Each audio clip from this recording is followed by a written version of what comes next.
राष्ट्रभक्त होतं ते राष्ट्र उभारणीच्या भावनेनं, राष्ट्रभक्त होतं ते बंधुत्वाच्या भावनेनं, राष्ट्रभक्त बनतो ते देशाच्या प्रगतीसाठी केलेल्या प्रत्येक प्रयत्नानं राष्ट्रभक्त बनता येतं ते कर्तव्यनिष्ठतेनं, राष्ट्रभक्त बनता येतं ते इमानदारीनं. जरा स्वतःला प्रश्न विचारा, आपल्यामध्ये ते गुण आहेत, आपण हे सगळं केलंय आणि जर नसेल तर आपण देशभक्त आहोत का?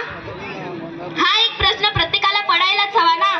एक ते देशभक्त आहेत जे सीमेवर लढतात, स्वतःच्या प्राणाची पर्वा न करता देशाचे रक्षण करतात. एक ते देशभक्त आहेत जे महामारीच्या काळातही कर्तव्य राबवितात. एक ते देशभक्त आहे जे फक्त भारत गुलामगिरीच काय, गुन्हेगारी कोणत्याही दुनियेत कोसळू नये, ही जाळे वाढू नये म्हणून दिवस रात्र प्रयत्न करतात.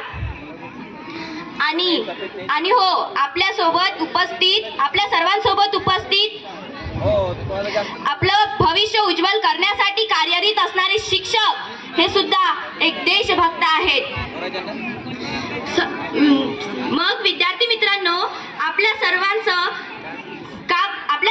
यामध्ये का बरं उल्लेख होत नाही?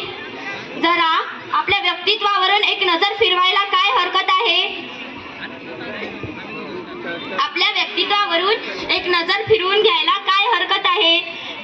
ज्या दिवशी या देशाची युवा पिढी सुसज्ज होईल त्या दिवशी खऱ्या अर्थाने भारत प्रजासत्ताक होईल. एवढे बोलून मी माझे 2 शब्द संपविते. जय हिंद, जय भारत. धन्यवाद.